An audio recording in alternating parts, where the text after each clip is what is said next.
Hello, welcome back to family. എല്ലാവരും എന്തെടുക്കുന്നു? സുഖമായിട്ടൊക്കെ ഇരിക്കുന്നു. ഇതെൻ്റെ ആദ്യത്തെ ഒരു ഫേസ് ടു ഫേസ് വീഡിയോ ആണ്. അതുകൊണ്ട് തന്നെ ഇത് എത്രമാത്രം പെർഫെക്റ്റ് ആയുള്ളൊരു വീഡിയോ ഒന്നും അല്ല. വീഡിയോൻ്റെ ക്വാളിറ്റിയിലാണെങ്കിലും സൗണ്ടിലാണെങ്കിലും ഒന്നും അത്ര പെർഫെക്റ്റ് ആയിട്ടുള്ളൊരു വീഡിയോ അല്ല.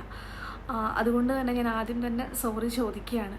ഇപ്പോൾ തംബ്നെയിൽ കണ്ടേക്കുന്ന പോലെ തന്നെ ഇന്നത്തെ ഒരു ടോപ്പിക് എന്ന് പറയുന്നത് ഓവർ തിങ്കിങ്ങിനെ കുറിച്ചിട്ടാണ്.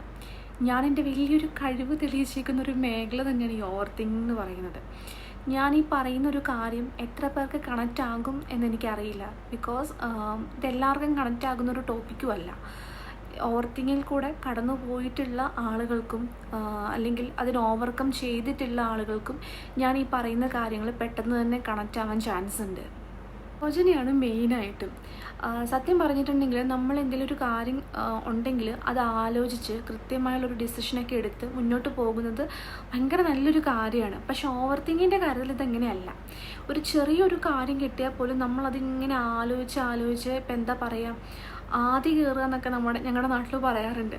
അങ്ങനെ ആദി കയറി നമ്മളുടെ ഒരു ഡേ ടു ഡേ ലൈഫിനെ പോലും അഫക്റ്റ് ചെയ്യുന്ന രീതിയിലേക്ക് മാറുമ്പോഴാണ് ഈ ഒരു ഓവർ തിങ്കിങ് വില്ലനായിട്ട് വരുന്നത് നമ്മുടെയൊക്കെ ലൈഫിൽ.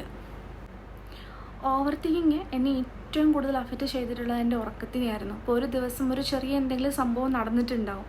അത് ഞാൻ ഉറങ്ങാൻ കിടക്കുന്ന ആ ഒരു ടൈം ഉണ്ടല്ലോ, ആ സമയത്ത് ഓട്ടോമാറ്റിക്കലി എൻ്റെ മൈൻഡിലേക്ക് കയറി വരും. അത് ഇങ്ങനെ ഞാൻ ആലോചിച്ച് രാത്രി 2 മണി 3 മണി 4 മണി ആ ഒരു ടൈമിലേക്ക് ആകുമ്പോഴത്തേക്കും ലാസ്റ്റത്തെ ഒരു സ്റ്റേജ് എന്ന് പറഞ്ഞാൽ ഞാൻ കരയാൻ തുടങ്ങും. കരഞ്ഞ് അങ്ങനെ വെളുപ്പാങ്കാലാകുമ്പോൾ എപ്പോഴെങ്കിലും ഉറങ്ങി ചില ദിവസങ്ങളിൽ ഞാൻ ഉറങ്ങാറില്ല. പിറ്റേ ദിവസത്തെ ആ ദിവസം ഞാൻ സ്റ്റാർട്ട് ചെയ്യുന്നത് ഭയങ്കര ലോ എനർജി ആയിട്ടും വളരെ നെഗറ്റീവുമായിട്ടായിരിക്കും ഞാൻ ആ ദിവസം സ്റ്റാർട്ട് ചെയ്ത് പൊയ്ക്കൊണ്ടിരുന്നത്. അത് എനിക്ക് ഭയങ്കരധികം അഫക്റ്റ് ചെയ്യുന്നുണ്ടായിരുന്നു എൻ്റെ ഡേ ടു ഡേ ലൈഫിനെ. പിന്നെ എനിക്ക് ഫോക്കസ് ചെയ്യാൻ പറ്റാത്ത സിറ്റുവേഷൻ ഉണ്ടായിട്ടുണ്ട്. ഒരു ചെറിയൊരു കാര്യം പോലും എനിക്ക് ഫോക്കസ് ചെയ്യാൻ പറ്റാത്ത രീതിയിലേക്ക് മാറിയിട്ടുണ്ടായിരുന്നു. പിന്നെ എന്നെ ഏറ്റവും കൂടുതൽ അഫക്റ്റ് ചെയ്ത മറ്റൊരു ഘടകമായിരുന്നു ഈ ഓവർ തിങ്കിങ്. എന്നെ മാത്രമായിരുന്നല്ലോ അഫക്റ്റ് ചെയ്യുന്നത്, ഞാനുമായിട്ട് കണക്റ്റഡ് ആയിട്ടുള്ള ബാക്കിയുള്ള ആളുകളെയും അത് അഫക്റ്റ് ചെയ്ത് തുടങ്ങിയിട്ടുണ്ടായിരുന്നു. അതെനിക്ക് ഭയങ്കര അധികം വിഷമം ഉണ്ടാക്കുന്നൊരു കാര്യമായിരുന്നു. അപ്പോഴാണ് എനിക്ക് മനസ്സിലാവുന്നത്, ഞാൻ വെറുതെ ഇരുന്നിട്ടോ അല്ലെങ്കിൽ ഞാൻ എന്ത് ചെയ്യുമ്പോഴും ഈ അൺവാണ്ടഡ് ആയിട്ടുള്ള തോട്ട്സുകൾ എൻ്റെ മൈൻഡിലേക്ക് കയറി വരുന്നത് നിസ്സാരമായിട്ടുള്ളൊരു കാര്യമല്ല.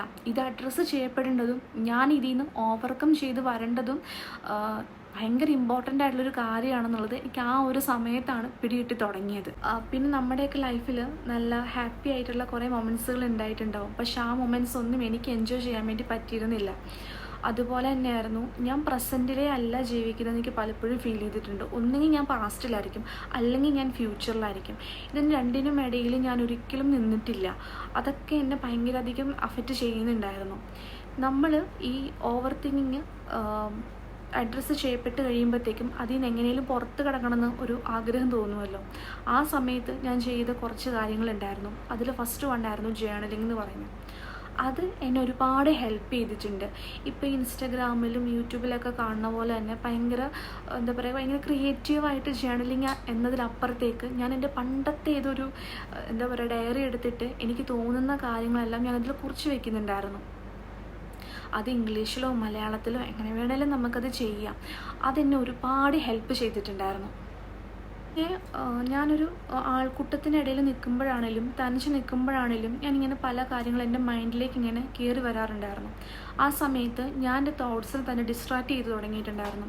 ഇപ്പോൾ ആൾക്കൂട്ടത്തിലാണെങ്കിൽ പോലും ഞാനത് അവിടെ എന്തെങ്കിലും സംഭവങ്ങളിലേക്ക് ഞാൻ എൻ്റെ ശ്രദ്ധ തിരിച്ചു വിടാൻ ശ്രമിക്കുമായിരുന്നു. ഇപ്പോൾ തനിച്ചൊക്കെ ആണെങ്കിൽ ഞാൻ പാട്ടുകൾ കൂടുതലും കേൾക്കാനും അല്ലെങ്കിൽ യൂട്യൂബിൽ കുറേ വീഡിയോസുകളൊക്കെ ഉണ്ടായിരുന്നു.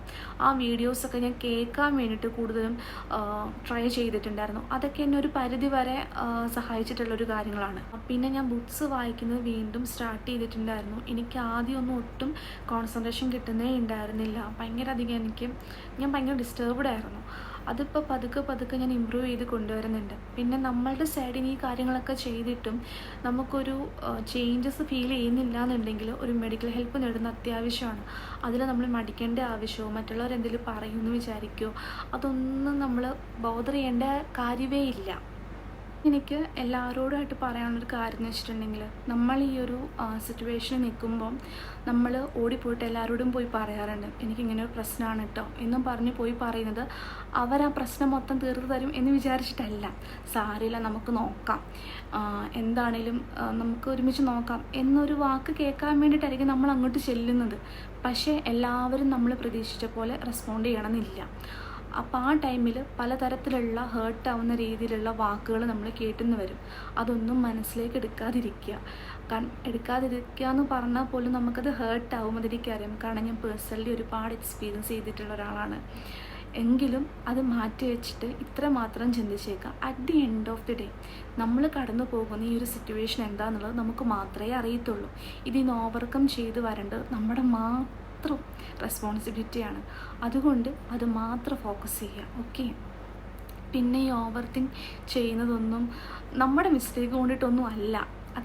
അതങ്ങനെയാണ്. നമുക്കിതിൽ എങ്ങനെയും ഓവർകം ചെയ്ത് പോരാൻ വേണ്ടി പറ്റും എന്ന് മാത്രം ചിന്തിക്കുക. അതിനായിട്ട് ട്രൈ ചെയ്തുകൊണ്ടിരിക്കുക. അത്ര മാത്രമേ ഉള്ളൂ. ഓക്കെ, അപ്പം ഞാൻ പറഞ്ഞ പോലെ തന്നെ ഈ വീഡിയോ നിങ്ങൾക്ക് ആർക്കെങ്കിലും ഒരു ഉപകാരപ്പെട്ടിട്ടുണ്ടെങ്കിൽ നിങ്ങളുടെ വ്യൂ പോയിൻറ്റ്സ് എന്തൊക്കെയാണെന്നുള്ളത് കമൻറ്റ് സെക്ഷനിൽ അറിയിക്കുക.